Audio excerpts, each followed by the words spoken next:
5 बड़े गांव जिनकी सबसे ज्यादा आबादी है या 10,000 के आबादी के सब गांव, अगर वो 5 से ज्यादा भी हैं ब्लॉक में, तो वो भी उसके अंदर स्ट्रीट लाइट लगाने की जो व्यवस्था है ये जिला परिषद के द्वारा कराई जाएगी। ग्रामीण क्षेत्र में पीएचसी, स्कूल मरम्मत का कार्य ये भी जिला परिषदें करेंगी। आंगनवाड़ी भवन तथा उसका रखरखाव, मिड डे मील योजना की मॉनिटरिंग और इसका फीडबैक, ये भी सब जिला परिषद के जिम्मे लगाया है।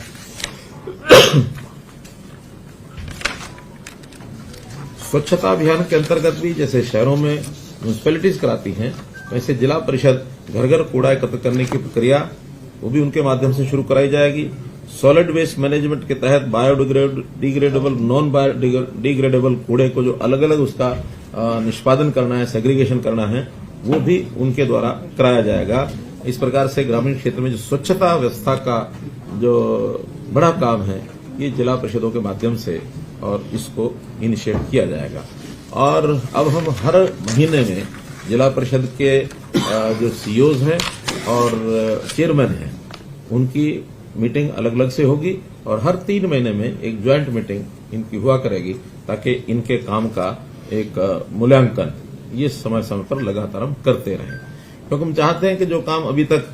यानी प्रदेश सरकारों के डिपार्टमेंट्स के माध्यम से ही इनिशिएट किए जाते थे, लेकिन इकाइयां बहुत हैं, 6,220 पंचायतें हैं, 150 के लगभग ब्लॉक्स हैं, 22 हमारी जिला परिषद हैं, तो इतने बड़े इकाइयों के काम को डिसेंट्रलाइज करके जितना ज्यादा कराएंगे उतना सेवाओं का लाभ जनता को अधिक मिलेगा।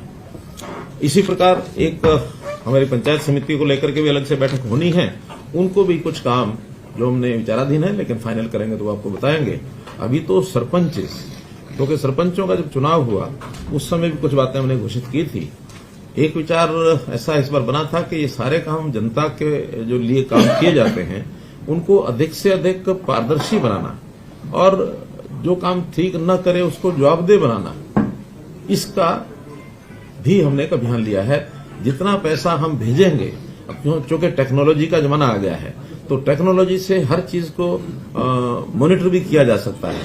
वो समय अब खत्म हो गया कि जब कोई प्रधानमंत्री भी ये कहता था कि 1 रुपया ऊपर से भेजा जाता, नीचे 15 ही पैसे पहुंचते हैं। अब तो टेक्निकली 1 रुपया अगर भेजा जाएगा तो 1 ही रुपया खाते में नीचे जाएगा, बीच में कोई स्कोप नहीं है उसमें से कोई एक भी पैसा निकाल ले। तो इसलिए उस पारदर्शिता को लाने के लिए ई टेंडरिंग की व्यवस्था हमने शुरू की थी और ई टेंडरिंग की व्यवस्था में एक लिमिट, जो कि पहले तो तकरीबन बड़ी राशि का काम सरपंच ई टेंडरिंग के बनाई करवाते थे, लेकिन इस बार एक लिमिट लगाई थी हमने पहले तो 2 लाख रुपए की, कि 2 लाख रुपए से नीचे के जो काम हैं वो लोग कोटेशन के आधार पर करा सकते हैं, 2 लाख या इससे ऊपर के काम सारे ई टेंडरिंग पर होंगे। अब थोड़ा विवाद हुआ कि नहीं 2 लाख रुपया बहुत कम है, इससे तो शायद एक गली भी नहीं बनती है, फिर हमें अलग अलग से छोटे छोटे काम कराने पड़ते हैं।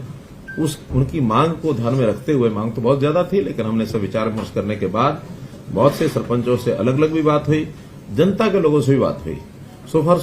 अभी 2 दिन पहले हिसार में किसानों का एक मेला था, कृषि मेला में लगभग 10,000 से ऊपर संख्या थी जहां मेरा संबोधन हुआ और मैंने खुल करके पूछा,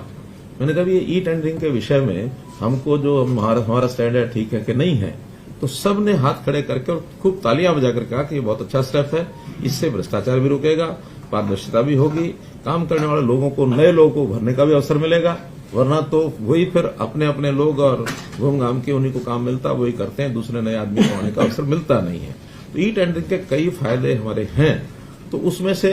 मैं ये तो नहीं कह सकता कि हर एक सरपंच मान गया होगा, लेकिन अधिकांश सरपंचों ने हमारी बात मान करके और काम कराने शुरू कर दिए हैं।